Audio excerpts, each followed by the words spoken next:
I'm Floyd Wooderson. Welcome to another session of my personal memoir, Wolves of Hemp Street.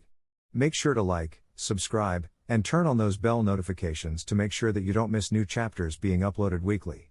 Thank you for having integrity and tuning in. Chapter 4. Purple Mountain Majesties. Is that Floyd? A familiar voice shouted as we approached the front door to the house. The porch light was out, so all I could see was the silhouette of a man I knew reaching out for a hug. Been a minute man. How was Australia? Asked Julian, now with a short haircut. Yeah, good, thanks for asking. How've you been? I returned. Great. Come on in. Welcome to Rocky Road. As I walked through the threshold of the door, I was greeted by two beautiful white shepherds. They gave off a couple barks at first, which quickly turned into, "Oh hi there, new person. You're my best friend. Rub my belly. Check out my toys. You taste good." The two were brothers, not much more than a year old and as sweet as can be. Julian had driven down to Louisiana to grab them from a rescue and had labeled them the farm mascots. My first impression of the farmhouse is that it definitely fit the part. It was a ranch-style house with only a ground floor and a basement. It was an open layout, dimly lit, with only a couple pieces of furniture, including a futon that doubled as a couch and bed in the living room right as you walked in.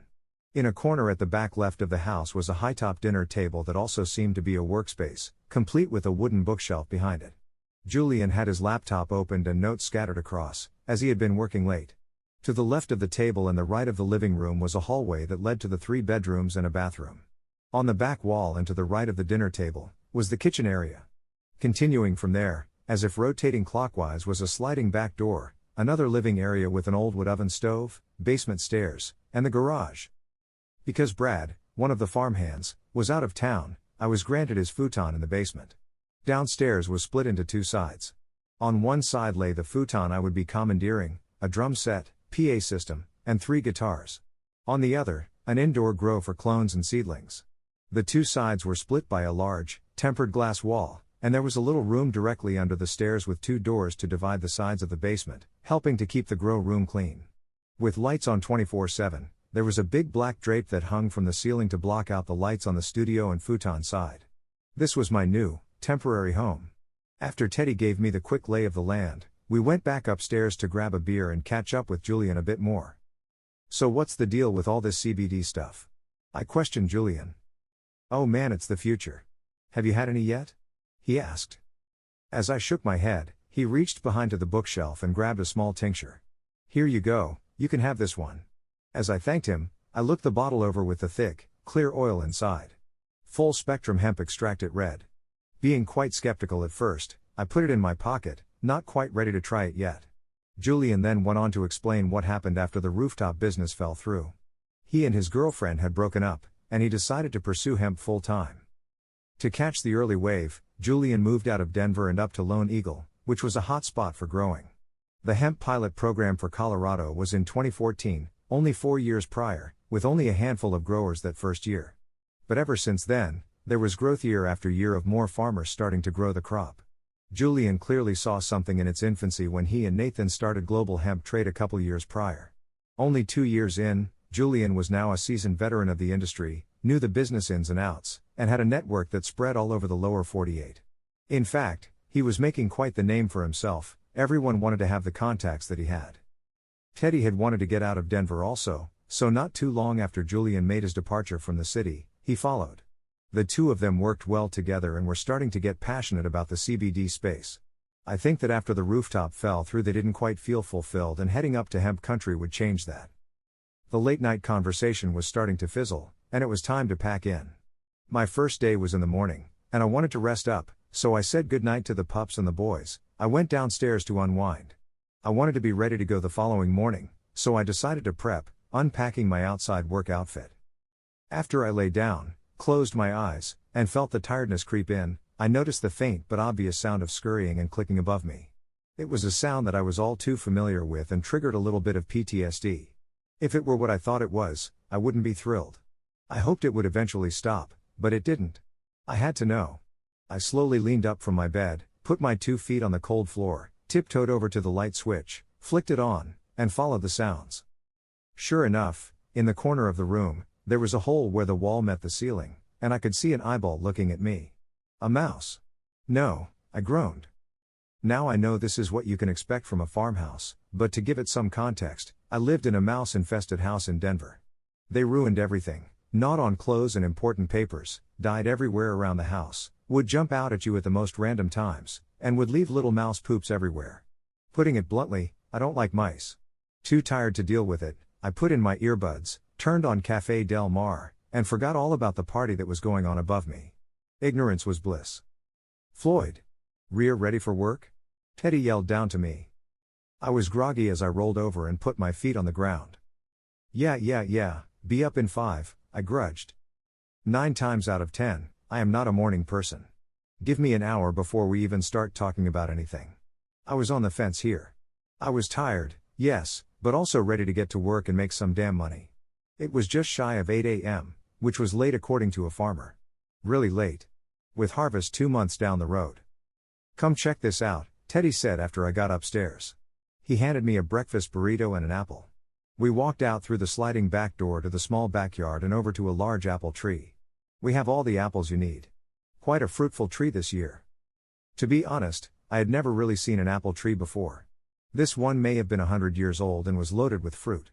Sure beat the hell out of buying them at the store. As I looked out beyond the tree and walked over a small ditch bridge into an opening, all I could see was hemp. Although not the biggest field in the world, when I first looked at 30 to 40 acres of the cannabis canopies, it was a sight to behold. I smiled and gave a small chuckle. Holy shit. That's awesome. Panning my vision westward, I caught the beautiful Front Range as a backdrop to the field. Can't get any more Colorado than that. "Who are they?" I asked Teddy as I pointed to a group of workers out far in the field. "Oh, those are Kelly's crew," he answered. "Kelly? Who's that?"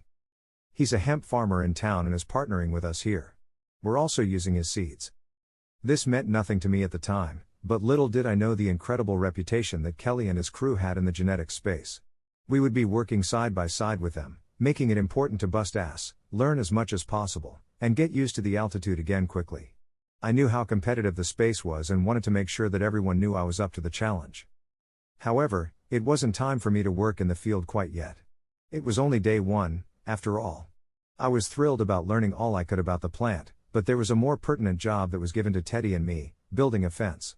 Not exactly what I expected out the gate, but building a fence is a good skill set to have, and due to harvest being right around the corner, it was important to have something between the road and our valuable cash crop. Just like any other crop out there, shitty people are looking for any chance to steal from you after the blood, sweat, and tears that you put into it. All that work just to have some lowlife sneak by at night and cut down some of your sweat equity. But hemp was on a whole different playing field than your grandpa's corn and wheat fields. This was cannabis. Low supply and high demand had the per pound price of the crop shooting to the stars. With a single hemp harvest, farmers could make 5 to 10 times what they normally would growing corn for 5 years. But little did I know at the time, and as the famous quote in the industry states, "Hempin' ain't easy." So, with all the hard work that is put into hemp farming, I could see why we were doing anything we could to protect the fruits of our labor. From the stories that started to surface, crooks would do anything to steal hemp. Anything. The fence project was shared with our neighbor, Tom, who was a contractor, extreme sports enthusiast, and an all-around badass. He was pushing 50 but was still a kid on the inside. He was the one leading the charge and teaching us the whole process of building a fence. From post hole digging, using an auger, mixing concrete, leveling the posts, and warding off passers-by trying to hire him for their fence projects, he taught us a lot. It was that first day that I started to meet more of the corporate crew and key characters of the hemp journey ahead. First up was Eli. Eli was the newly hired accountant and good friend of Julian. They both grew up together, and Eli also spent a vast amount of time in the music industry. Next up was Billy. Billy grew up farming in South Dakota, and it was his main profession for most of his life. But he had another passion: cannabis. Bringing those two aspects together, you have one kick-ass hemp farmer, and that's exactly what he was. He was a very well-known consultant in the hemp space and a vital part in prepping for the upcoming harvest.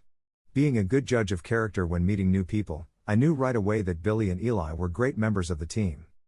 By late afternoon, when we called it quits on the fence for the day, Billy decided to pull out his drone to get some overhead shots of the farm.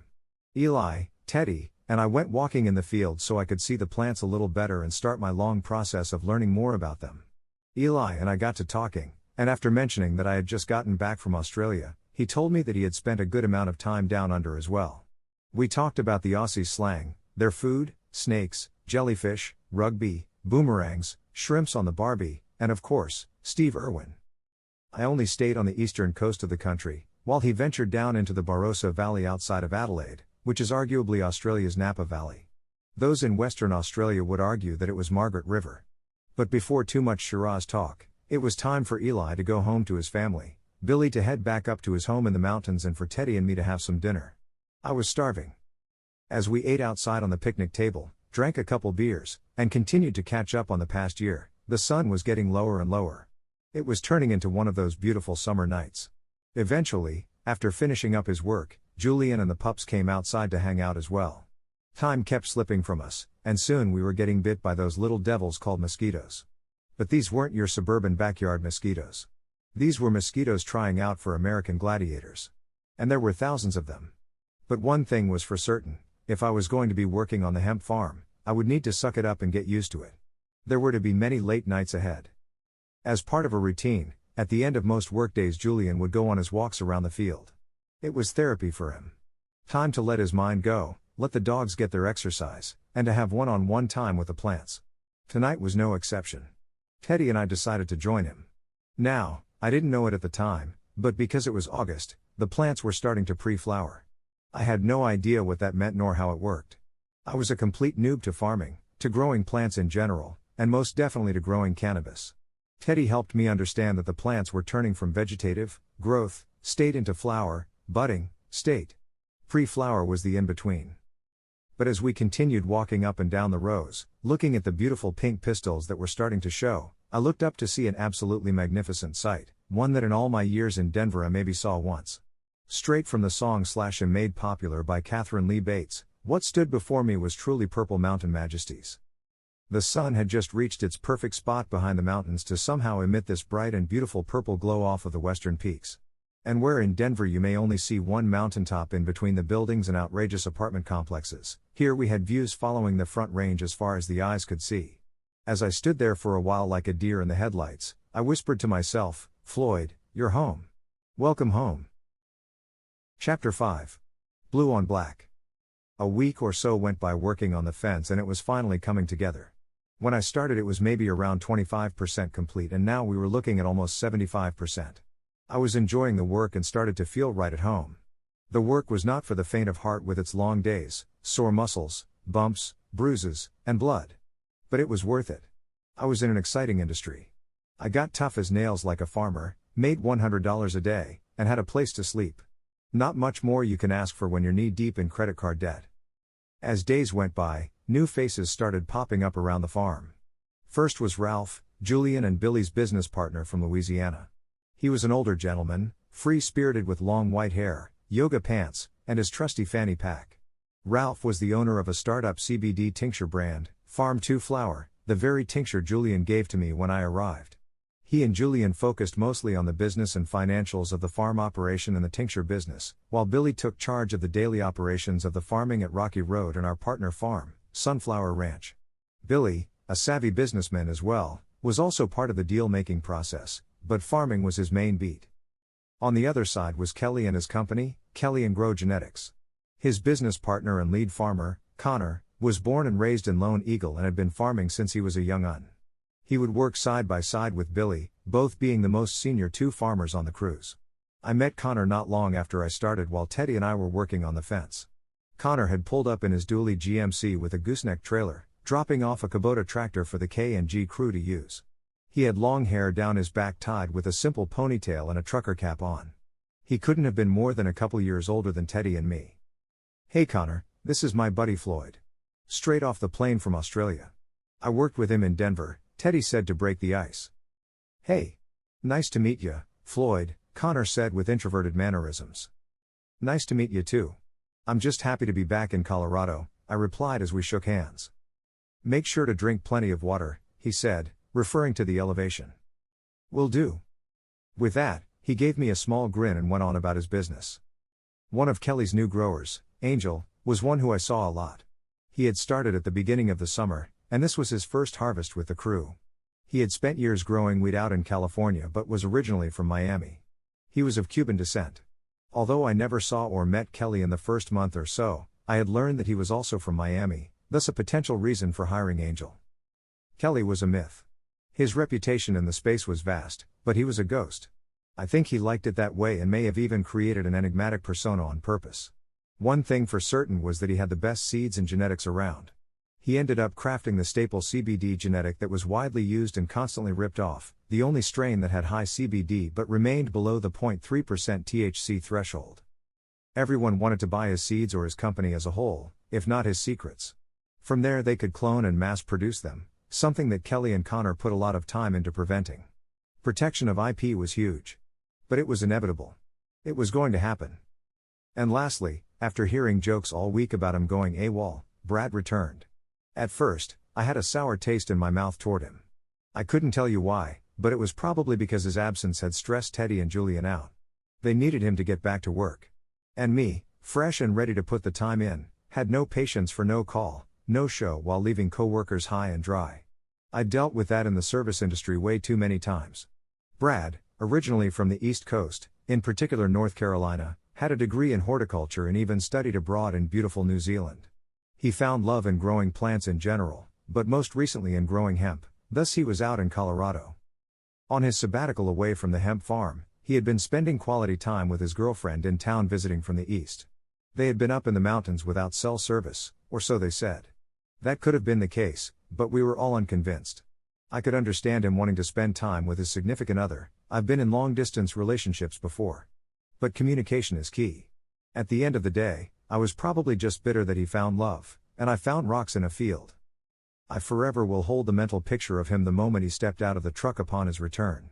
I didn't even have a chance to meet him before Julian sent him to work on the fence, alone. Teddy and I had just finished a hard day's work on that damn fence, a project we had been working on for the past 10 days. It was time for us to kick back, as it was also Friday. As the sun was getting lower, and the beers were tasting smoother, off in the distance we could see Brad, shirt off, huffing and puffing, every now and then putting his hands on his sides or on his head to suck in oxygen. Building a fence isn't really a one-person job. I mean, you can do it. Neighbor Tom worked days by himself, but that's what he did. He could have done the whole fence by himself, it would have just taken him ages. In this particular circumstance, it was punishment. Brad was out there digging holes and dropping poles all by his lonesome. He wasn't a pushover, complainer, or quitter, I gave him that.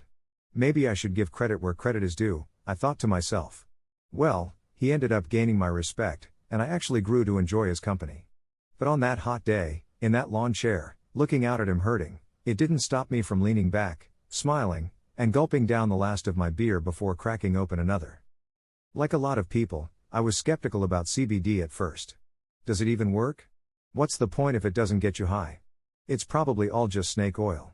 Part of me was distrustful and didn't really know if I wanted to take it.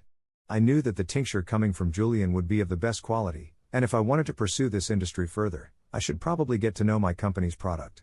It wasn't coming from a gas station, after all. Nonetheless, I looked at that tincture for a week before finally gaining the nerve to crack it open. This was a concentrated dose of high-quality, vapor-distilled CBD oil, much stronger than the CBD-infused chocolate from the rooftop more than a year and a half back. I didn't know what it would do to me. I'd heard stories of people getting carried away with taste tests during CBD oil samples and in no time turned incredibly loopy and a nervous wreck. That didn't make me feel all warm and fuzzy inside. It finally came down to one night when it was just Julian and I chillin', watching a movie in the living room. The futon, which in theory was to be used as the couch, was in a fragile, tattered state due to the doggos finding their new chew toy. That left 2 kitchen chairs and several yoga pillows as furniture. I found myself in a chair with the tincture in my hand, ready to unwind. Following Julian's directions, I took half a dropper out and poured the goldish liquid under my tongue and held it there for a minute. By doing so, the mouth would absorb most of the solution, bypassing your digestive system and head straight into the bloodstream. Usually with edibles it takes around an hour or more for the effects to start kicking in. Well, this didn't waste any time. 20 minutes later I had to bail from the chair and lay on the cold, hardwood floor with a yoga pillow under my head for support. I had been slapped with relaxation and tiredness, actually alarming me a bit. But I laid there, unfazed that I was on a floor covered with dirt, dust, and dog hair, as I was distracted with all sorts of different feelings. One thing was for sure, it was trying to put me to bed hours before my bedtime, before the sun sank behind the purple mountains. Eventually, After the commonly called peak, endorphins and serotonin were released, mellowing me out into a blissful state. I was a firm believer after that. CBD was the real deal and not a placebo effect. Just don't buy it from a gas station. The following Monday after Brad had returned, having him out there working with us on the fence really started to speed up the process. Most of the posts were laid, and we were now getting the cross beams in place.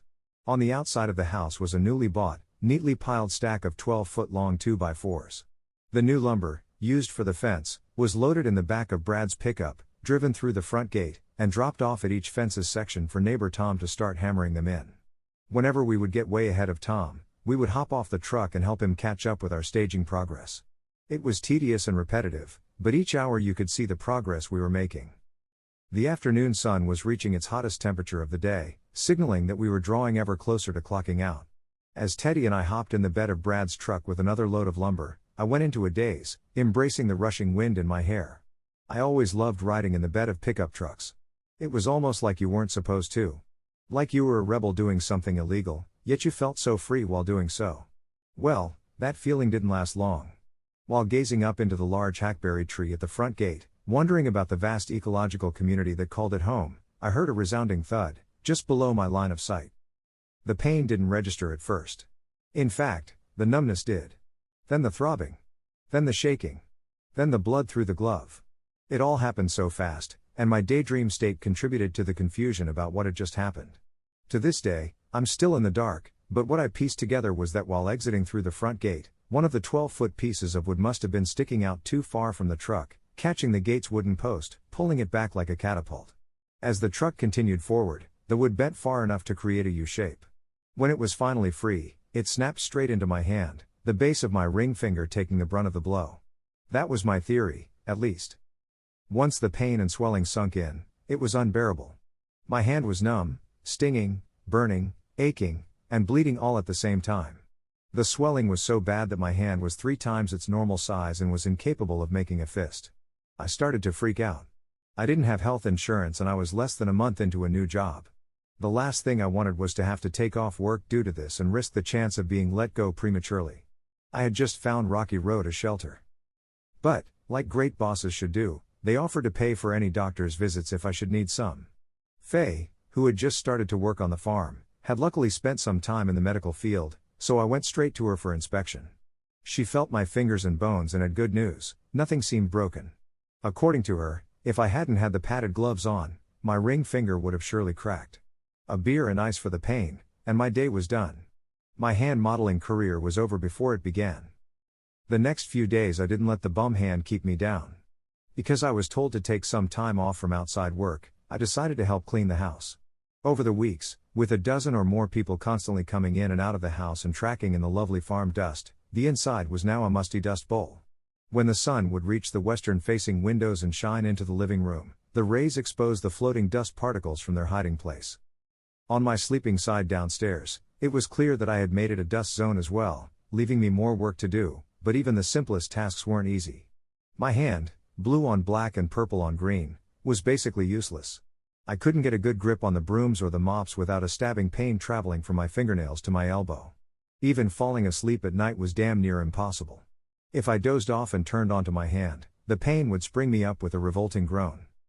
The basement took a full afternoon to clean, but I had gotten rid of the dust, the culprit for my raging allergies, yet the pain was constant and relentless. I couldn't imagine what the pain would feel like if I'd actually broken anything. But as they say, time heals all. Little by little the balloon that was my hand deflated back to normal, leaving 2 nasty scars. I was then back to the job that took a shot at me, finishing up the fence, not forgetting my gloves. Several months before I arrived back in Colorado, a mother and 2 children had showed up at the farm one day unannounced. Teddy was caught completely off guard, as he had just moved into Rocky Road and Julian wasn't around. What the hell? Are these squatters? Teddy wondered. He had never met Pompey before, but Julian had mentioned the guy that found the farm numerous times. Indeed, Pompey had discovered the Rocky Road property when it hit the market in late 2017, and with the help of investors, he purchased it. Pompey and Julian had been friends for years, also being from the South and meeting along the journey of life. They had a lot of the same interests and passions. The 2 loved yoga, cannabis, and the music scene. When Pompey heard that Julian was diving into the world of hemp, Pompey was in, too. He found the gold mine of a property in a highly sought-after area, and after the purchase was finalized, Rocky Road Hemp Farm was born. But there was one thing Pompey wasn't good at: communication. He didn't mention to anyone that his family would be moving onto the property, so when they arrived, to Teddy's surprise, a rift was created. There was too much liability in having a family on a working farm, and Julian, Billy, Ralph, and the investors were quite vocal about that. Pompey wasn't too pleased with animosity toward his family, but the encampment didn't last long regardless. Pompey's wife and children returned to the south while he stayed to work full-time as a carpenter and on the farm when he so pleased. Pompey set up his tent in a small, wooded area, next to the property's 100-year-old barn in the water ditch. He would be gone all day, coming back to the farm at night and using the house's facilities before heading back out to his camp. His lack of involvement on the farm, coupled with his abiding desire to micromanage, caused a division between the investors of the property and the two companies. A wound was created and soon began to fester.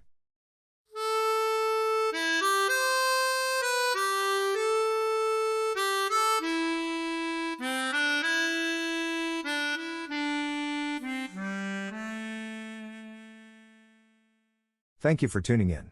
Don't forget to like, subscribe, and tap that bell notification to be reminded when new chapters are posted each week.